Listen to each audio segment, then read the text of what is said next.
espero que estén teniendo un fin de semana largo, pero hoy día creo que igual nomás estamos trabajando, ¿no? Sí. ¿Tienen examen algo hoy día? ¿Alguna clase más? ¿O yo no me les estoy molestando? Buen día, doctor. Sí tenemos. Mucha. Qué fregada. Bueno, empezaremos. Hoy día vamos a hacer la clase de anatomía, semiología, incisiones, la parotomía quirúrgica del abdomen y pelvis. Vamos a tocar más generalidades. Obviamente esto es técnica quirúrgica, no es cirugía como tal, pero es importante ya que ustedes se estén empapando de algunos detalles de la anatomía y semiología del abdomen principalmente, ¿no? Bueno, empezamos, chicos. La pared del abdomen, siempre empezamos con anatomía, ¿no? En la que la pared del abdomen tiene, se ve, ¿no? La presentación, por favor, antes de empezar. Sí, doctor. Ya, correcto. Entonces, me siguen. Esto obviamente ya les voy a pasar principalmente a los representantes de cada grupo y para que les pasen a cada uno, ¿no? Todos los docentes están pasando sus diapositivas, ¿no? Los que han hecho teoría. Chicos. Hola. Sí, doctor. Ya, correcto. Listo. Entonces, la pared del abdomen tiene los límites, ¿no? Hacia arriba, el apéndice sifoides y los bordes costales. En la parte posterior va a estar la columna y en la parte inferior, la parte superior del hueso ilíaco, ¿no? Todo el contorno. Todo el contorno del hueso ilíaco.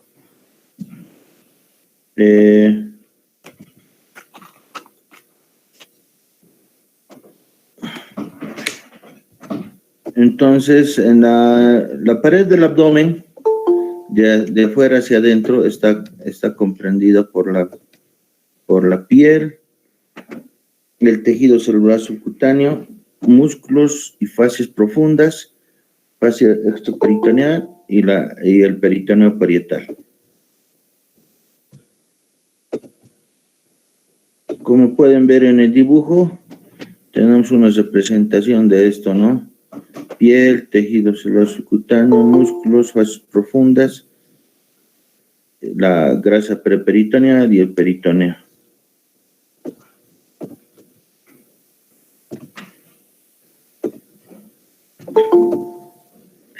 La fascia superficial, se puede decir que, como aquí, el tejido celular subcutáneo, la capa de tejido conjuntivo graso específicamente, en la cual en la parte inferior del abdomen,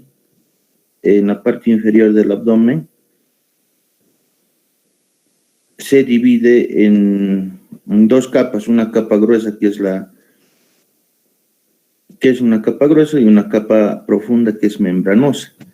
Ahorita les voy a detallar por qué es importante esto, ¿no? Por ejemplo, la capa superficial que les decía es la fascia de Camper, es más grueso, como habíamos dicho, se continúa con la fascia superficial del muslo y periné. En los hombres comprende, envuelve y se une a la capa profunda de la fascia superficial y continúa dentro del escroto, a diferencia que contiene un músculo liso, ¿no? En las mujeres corresponde al labio mayor.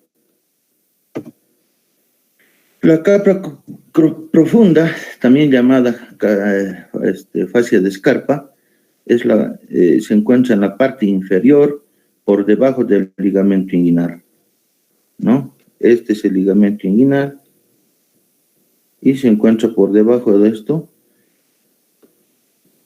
y se une a la fascia profunda del músculo de la fascia lata, que es del cuádriceps, ¿no? En el muslo. En la línea media se inserta la línea alba y continúa en la parte anterior igual con el periné, ¿no? insertándose en las ramas isquiopubianas y en el borde posterior de la membrana del perineo, llamándose ahí ya la fascia superficial, fascia de Coles. Ahorita vamos a hablar un poquito de lo que es el ligamento de Coles. Los músculos abdominales, acuérdense que ya hemos hablado de lo que es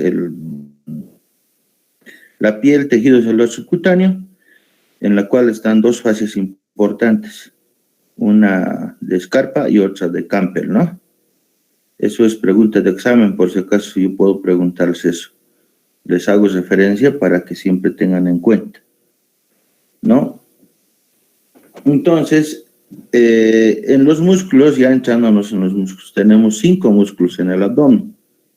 Tenemos 3 músculos planos, que son el oblicuo externo, oblicuo mayor o externo, el oblicuo menor o interno y el transverso del abdomen. Tenemos 2 verticales, que son el recto del abdomen y el piramidal. Ya, esto también es pregunta de examen, chicos. ¿Cuántos músculos tiene el abdomen? Son 5. Puedo decir 3. ¿Cuáles son los 3 músculos planos del abdomen? El oblicuo externo, interno y el transverso. Los verticales es el recto y el piramidal, ¿no? Bueno, vamos a tocar cada uno. El músculo oblicuo mayor o externo es más superficial, el más superficial de los músculos. Estamos hablando de fuera hacia adentro, ¿no ve? Sus fibras son situadas lateralmente. Su dirección es infero-interna. Su aponeuros se une en la línea media y forman la línea alba, ¿no? La línea media se llama línea alba, chicos, y va desde la apófisis sifoides hasta la sínfisis del pubis. Su origen en la superficie externa de las 8 últimas costillas, y se inserta en toda la cresta ilíaca y en la línea alba. El oblicuo mayor o externo, sus ligamentos relacionados, los más importantes, ¿no? Forma parte del ligamento inguinal, está formado por el borde inferior del aponeuros del oblicuo mayor externo, ¿no? El ligamento inguinal básicamente es entonces la parte ligamentosa del oblicuo mayor o externo, que va desde la espina ilíaca anterosuperior hasta la sínfisis del pubis. O sea, desde aquí hasta la sínfisis del pubis. Este es el ligamento inguinal, chicos, que es la parte aponeurótica del ligamento del oblicuo mayor o externo. El ligamento lacunar es una prolongación fibrosa del extremo interno del ligamento inguinal. Esto, ¿no? Este es el ligamento lacunar, que va a la línea pectínea, entonces se inserta en la sínfisis del pubis, dice, en la cresta pectínea, ¿no?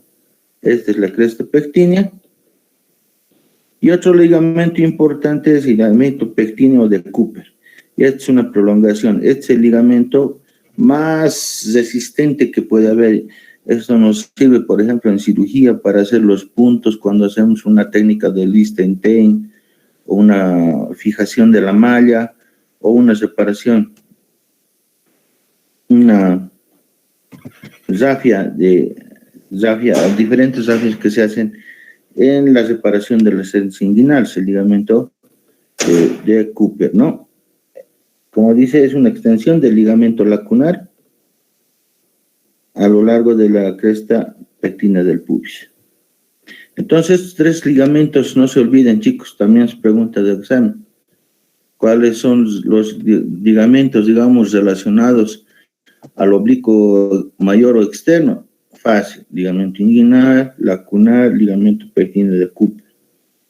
Está más fácil, el examen va a ser muy fácil, ¿han visto? El oblicuo menor o interno, sus fibras son de dirección superinterna, se originan en la fascia toracolumbar, en la cresta ilíaca 2/3 laterales del ligamento inguinal, dice. en la parte lateral del ligamento inguinal y se insertan en la parte anterior en una aponeursis que se une en la línea media, en la línea alba, ¿no? Entonces, eso es su origen y su inserción. Después, luego viene el músculo más profundo, que ya es un músculo que prácticamente envuelve el abdomen.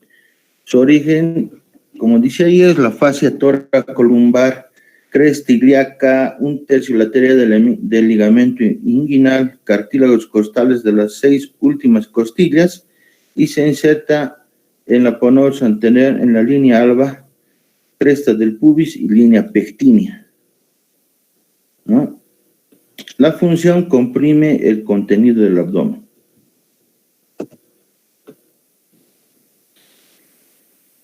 Tenemos una fascia profunda.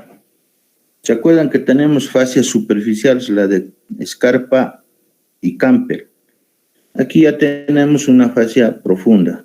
Después de los músculos, miren, aquí hay una fascia, que es la fascia transversal. Es una capa que continúa, que se cubre la cavidad abdominal y continúa en la cavidad pélvica. Cruza la línea media en la parte anterior para unirse al otro lado, ¿no?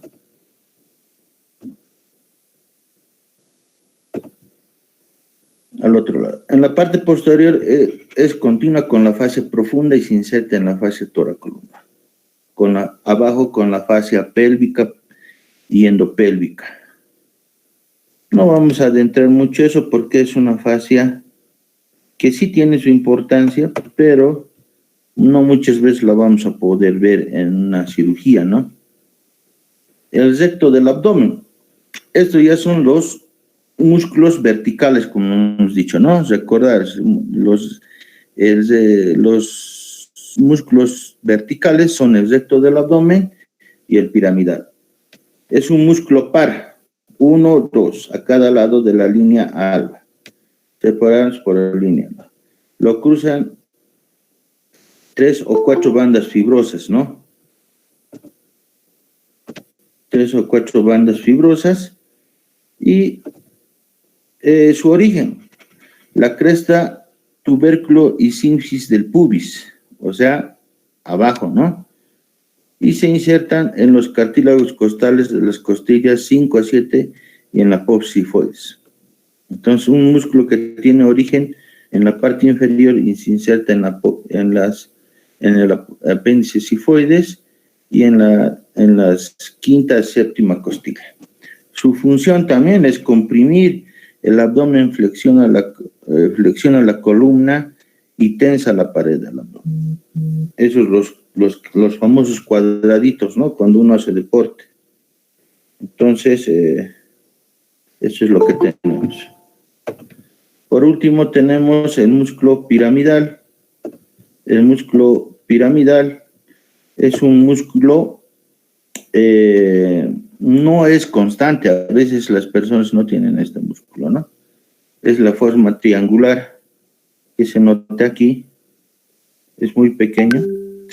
Su origen es la cara anterior del pubis y la sínfisis del pubis. Se inserta en la línea alba y su función es tensa la línea alba, ¿no? La línea alba es tensado por este músculo. Esto sí es importante, chicos, la vaina de los rectos.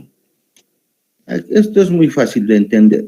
En los 3/4 superiores, por encima del ombligo, la capa anterior está formado, chicos, como ven en el dibujo, por todo el oblicuo mayor o externo y una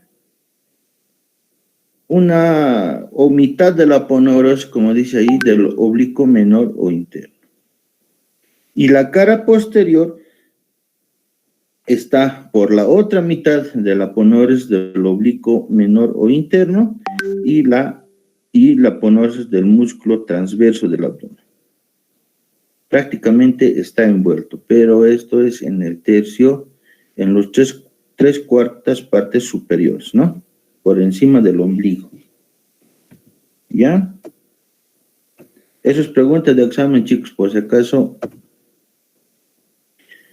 Y en un cuarto inferior, en un punto medio entre el ombligo y la sínfisis del pubis, o sea, estamos hablando del ombligo a la sínfisis del pubis, en un punto medio, dice, todas las aponeurosis, chicos, de los tres músculos planos que tenemos, pasan por delante, como ven, mire, todas las aponeurosis están pasando por delante del recto. Y solamente atrás está por la fascia transversal, el músculo. O sea, quiere decir que en ese un cuarto inferior, los músculos rectos prácticamente están en contacto con la fascia transversal, no tiene aponeurosis, ¿no? Eso es bien importante, como les digo, pregunta de examen. Después lo que hemos hablado, la fascia extraperitoneal, que se encuentra por debajo de la fascia transversalis, contiene una cantidad variable de grasa, recubre la cavidad peritoneal y pélvica y contiene estructuras vasculares. Estructuras vasculares, ¿no? El peritoneo es una membrana serosa. Se encuentra por debajo de la fascia extraperitoneal, tiene dos capas, el peritoneo parietal, que cubre todo lo que es la cavidad. Como dice ahí, cerrado en los hombres y en las mujeres, presenta dos orificios donde las trompas uterinas se comunican con el exterior. Y también tenemos la otra capa que es el peritoneo visceral. Esto cubre las vísceras. Es diferente, chicos, ¿no? El peritoneo visceral al peritoneo parietal. Les voy a decir por qué después. Ahora entramos un poco a la inervación. Está inervado por nervios raquídeos del T7 al T12 y el L1, ¿no? Inervan la piel, músculos, pared anterolateral del abdomen, ramos anteriores, dirección inferior-interna, ramo cutáneo lateral, determina un ramo cutáneo anterior. El T2 es un nervio más subcostal. El L1 es el nervio ilio-hipogástrico y nervio ilioinguinal. Nervios intercostales del T7 al T11 pasan por debajo de los cartílagos costales y van entre los músculos oblicuo interno transverso del abdomen. Aquí un poquito inervación de la piel. Estas líneas son bien importantes. Aquí podemos ver que del T7 al T9, piel desde el ombligo hasta el apéndice sifoides. El T10, piel que rodea el ombligo. El T11, T12 y L1, piel por debajo del ombligo, incluyendo el hipogástrico, ¿no? Y el nervio ilioinguinal, superior anterior del escroto, labios mayores, o sea, todo el periné, como decimos.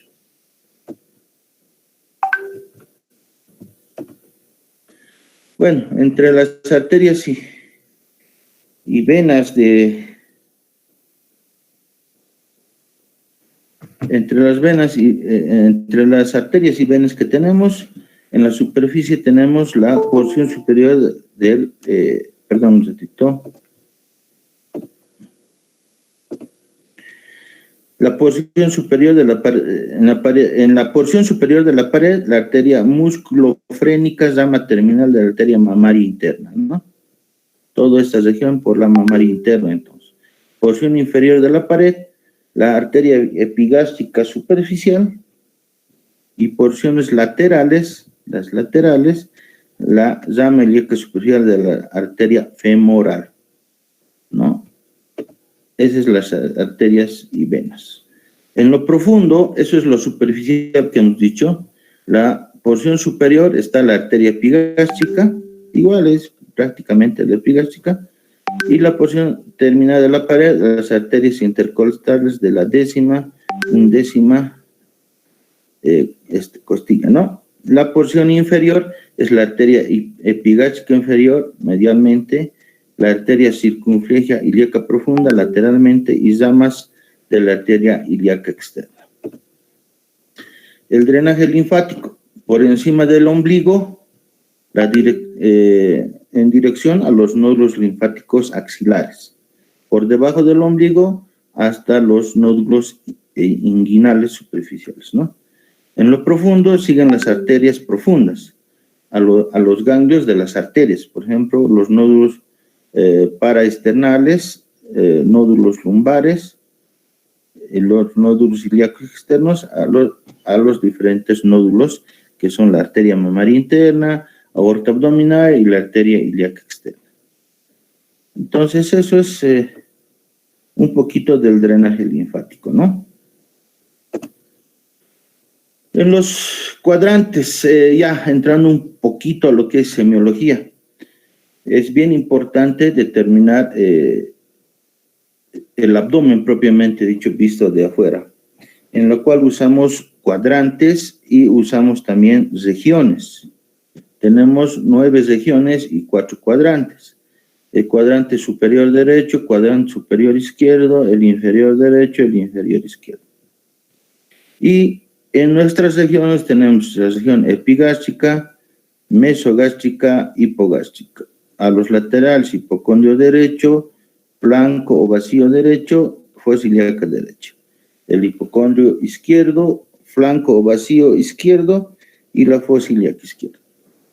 ¿Para qué sirven estos cuadrantes, chicos?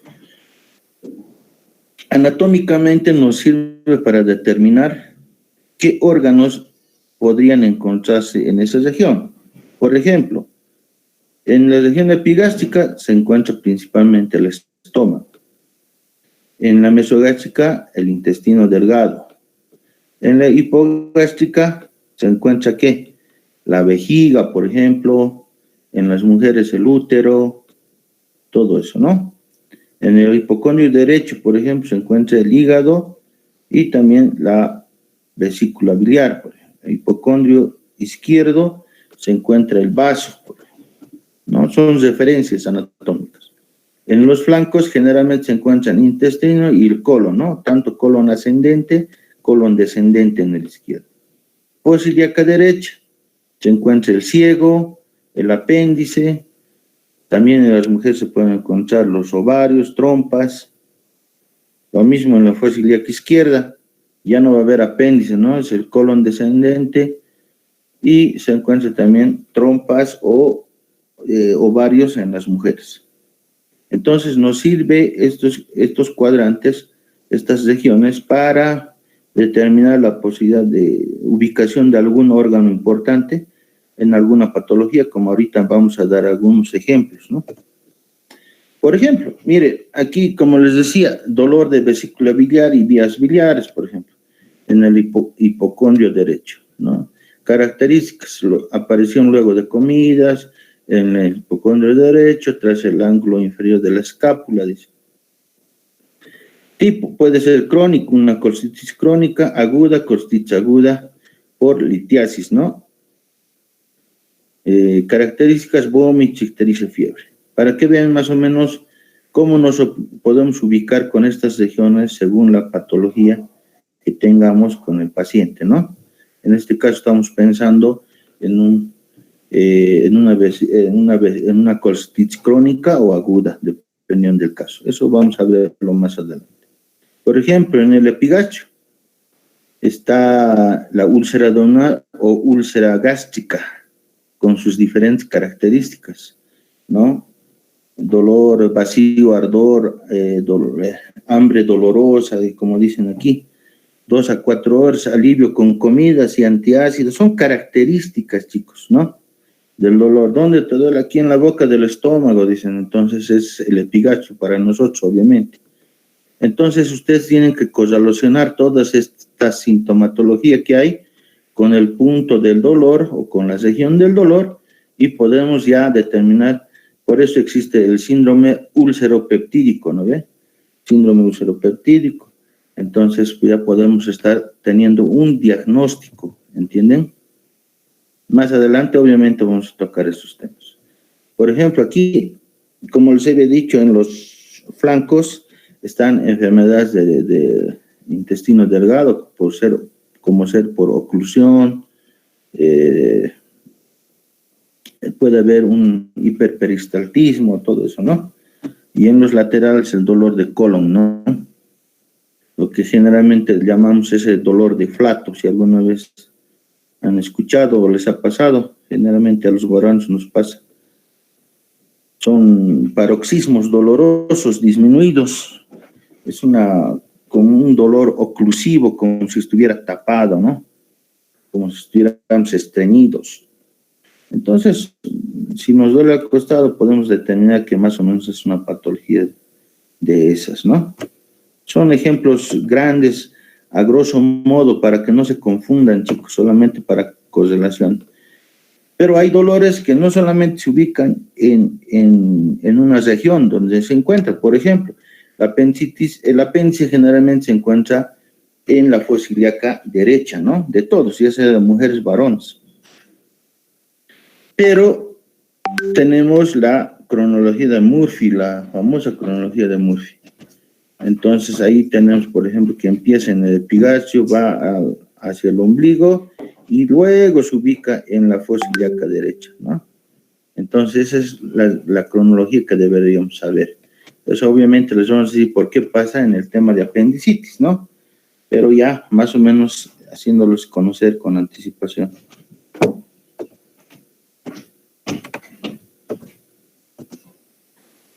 El dolor hepático, generalmente, se puede encontrar en el epigastrio y en el hipocondrio derecho, ¿no? Igual, con las diferentes características. Puede haber, esto se produce dolor por una distensión de la cápsula de Gleason que envuelve el hígado. Puede verse por muchas cosas, ¿no? Compromisos de abscesos, infecciones pleurales, diafragmáticas. Muchas cosas también pueden estar ahí. Aquí, como pueden ver, chicos, son ejemplos que les hemos dado en las diferentes regiones qué enfermedades posibles puedan encontrarse. Bueno, aquí, por ejemplo, este es ¿cómo se llama? Una gráfica donde nos muestran diferentes puntos dolorosos ya, ¿no? Esos son puntos ya, claro que se encuentran, en las regiones, pero ya son puntos, algunos muy específicos de la patología, ¿no? Obviamente se van a delimitar, van a estar limitados por las líneas importantes que tenemos en nuestro abdomen, como ser la línea que va del ombligo hasta el hueco axilar, otra que va hasta la cresta ilíaca, va de cresta a cresta, de cresta a la sínfisis del pubis, la línea umbilical transversa, la línea que va del apéndice hifoides hasta el ombligo. Entonces, ahí se trazan las líneas, los puntos dolorosos. Por ejemplo, el punto cístico que caracteriza la vesícula. El Desjardins, por ejemplo, es un dolor pancreático, donde desemboca el conducto de Wilson, por ejemplo, ¿no? Entonces, es generalmente en las pancreatitis. El píloro duodenal es un dolor principalmente por úlcera duodenal. Tenemos el punto epigástrico con la úlcera gástrica, por ejemplo. El punto de Cuvelier, el de McBurney, famoso porque es patognomónico de una apendicitis, también el punto de Moses. Estos puntos que encuentran aquí en fosa ilíaca derecha, chicos, generalmente son por apendicitis aguda, ¿no? Referentes. ¿Por qué ustedes dirán tantos puntos para apendicitis? Yo conocí el de McBurney nomás, digamos, ¿no? El de McBurney, por ejemplo, ¿no? Es porque van a ver que en el tema de apendicitis aguda la ubicación del apéndice es muy variada. Normalmente es paracecal, o sea, al lado del ciego, paracecal interno se puede decir, pero a veces se encuentran, por ejemplo, en el punto de Moses es cuando es un apéndice retrocecal, por ejemplo. Es un lesene cuando es retrocecal externo. En punto de Lesman, cuando ya es muy interno el apéndice. O sea, son puntos referentes a eso más que todo, ¿no? Entonces, o sea, si ustedes son muy metódicos y muy pacientes y revisan bien al paciente, y como tiene que ser, chicos, ustedes pueden determinar ya antes de la cirugía que dónde se encuentra el apéndice, la posibilidad de que sea retrocecal, retroilial y todo esto, ¿no? Entonces ustedes ya pueden ver esos puntos. Entonces, como ven, estos puntos nos hacen referencia a diferentes patologías. Bueno, aquí, por ejemplo, tenemos lo que ya en semiología ustedes también están avanzando, ¿no? Lo que es la palpación, inspección, percusión, auscultación. Principalmente, siempre empezamos por la inspección. Este orden está mal, ¿no? Inspección, luego vamos a la palpación, a la, sí, palpación, auscultación y percusión. Entonces, es lo mismo, chicos. Nosotros tenemos que hacer todo lo mismo en el paciente. Una recomendación, siempre en el abdomen, esto es pregunta de examen, chicos, se tiene que hacer primero la inspección y le sigue de la auscultación, chicos. ¿Por qué? Porque haciendo la palpación a veces estimulamos el peristaltismo de los intestinos, ¿no? Entonces es preferible auscultar primero y después hacen la palpación y la percusión, ¿no? Si está timpánico, está mate, que esas cosas que ya ustedes están tocando en semiología. Entonces no se olviden, chicos, siempre primero la inspección y la auscultación en el abdomen. Después pueden hacer la percusión y la palpación del abdomen, ¿no? Bueno, ahora entramos a la parte de lo que es las incisiones. Las incisiones en el abdomen, según su dirección, pueden ser verticales, como aquí ven, verticales, chicos. Transversales, esta es una incisión transversal de Van Steel, por ejemplo. Las oblicuas, esta es una oblicua. Y mixtas, pueden haber mixtas, ¿no? Entonces, esta es una reseña obliqua, la de McBurney, ¿no? Listo. Incisiones de la laparotomía. Aquí tenemos ahí en el gráfico muy fácil, chicos, están las incisiones medianas, ¿no? Y las paramedianas. Mediana es todo lo que va al medio. Entonces, si es mediana, se clasifica en supraumbilical e infraumbilical,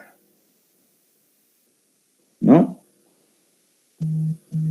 O puede ser supra e infraumbilical, porque puede ser una incisión hacia arriba, hacia abajo, todo en su totalidad. Y las paramedianas, estamos. También pueden ser las paramedianas infraumbilicales, supraumbilicales. Ahora, las paramedianas pueden ser en relación al recto anterior, al músculo recto, chicos, eso no, que no se les olvide, no se les olvide, puede ser pararrectal interna, o sea, ubíquense aquí el músculo recto, entonces puede ser pararrectal interna cuando estás cortando dentro del músculo, o sea, en dirección al recto del abdomen, y pararrectal externa hacia afuera, ¿no? Y transrectal es cuando tú incides. O sea, a ver, les voy a explicar esto. Una paramediana puede ser pararrectal interna, dice. Piensen que aquí está el borde del recto, entonces se hace una incisión por dentro del recto, en relación. Y para seguir haciendo, para entrar a cavidad, se retrae el recto interno, no se corta el recto anterior, ¿no? El recto, perdón, no se corta, o sea, no se divulsiona en todo caso. Y cuando hacemos externo, quiere decir que está por fuera del recto. Entonces, entra a cavidad sin tocar el recto, se puede decir. Y este transrectal quiere decir que no los retraes. Te entras directo por el músculo, te divulsionas el músculo y te entras a cavidad. Eso es más o menos que es lo que pasa con estas incisiones, ¿no? Aquí tenemos las incisiones transversas, ¿no? Estas tienen diferentes características, son más estéticas, mejor cicatrización, menos dolorosas, buen acceso en casos seleccionados, menos eventraciones,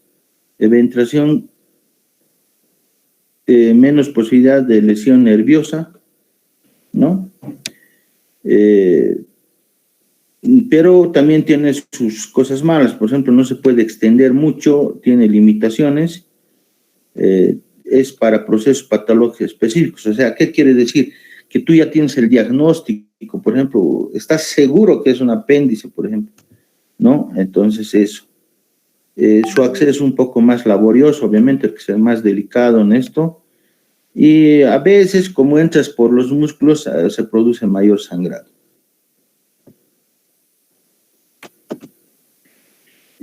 Aquí vemos una serie de incisiones oblicuas. La más conocida es la de McBurney, como ven aquí. Igual, ¿no? Pueden ser incisiones oblicuas supraumbilicales e infraumbilicales igual, ¿no?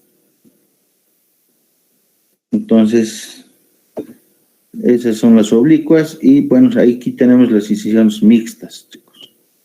Cuando combinamos la incisión, por ejemplo, una mediana y hacemos una incisión que se llama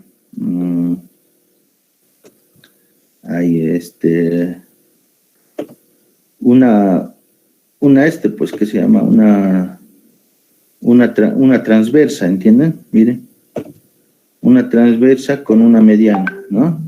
Aquí las toracofrenolaparotomías, por ejemplo, en las lesiones hepáticas, la toracofrenolaparotomía izquierda, ¿no? En cirugías de esófago, esta, por ejemplo, ¿no? De la izquierda. El de la derecha, más que todo, para cirugías de hígado, ¿no? Incisión de río branco para las vías biliares, ¿no? Son incisiones complejas que casi no se usan, ¿no? Las medianas son las que usan, pero sí en cirugías grandes se hacen, ¿no? Entonces, son esos tipos de incisiones, chicos, que, a ver, repasemos un poquito. Las medianas, supra infraumbilical, no hay donde perderse. Las paramedianas, ¿no? Ya sean supra infraumbilical. Tenemos las transversas, las oblicuas y las mixtas. Y por último, siempre vamos a ver las características en la incisión, según sean superficiales, profundas ya es que ha llegado a la cavidad abdominal, ¿no? Porque puede ser superficial una incisión para una hernia, por ejemplo, que no vamos a llegar a la cavidad abdominal, solo vamos a hacer por debajo de la piel, grasa, tal vez aponeurosis y músculos si no hacemos más, pero profunda ya es que llegamos a la cavidad abdominal. Y las condiciones. Obviamente lo vamos a tocar más adelante, pero las condiciones son limpias, limpia contaminada y contaminada. Una limpia, por ejemplo, un ejemplo de una limpia es todas las que hacemos pues en quirófano. Cuando preparamos al paciente en quirófano, por ejemplo, tiene un problema de vesícula biliar, entonces es una cirugía programada, entonces nosotros tomamos todos los recaudos de asepsia, antisepsia, por eso una herida limpia, ¿no? Una incisión limpia. Limpia contaminada, pues sería que tiene, por ejemplo, la vesícula ya está con pus, entonces estamos, a pesar que hemos tomado esas medidas, ya es una incisión limpia contaminada, y contaminada obviamente es ya que tiene acceso la herida con, por ejemplo, en una peritonitis, ¿no? Con una franca infección de todo el abdomen y contamina todo eso. Bueno, ese es el tema, chicos, de hoy. No sé qué preguntas tienen, por favor.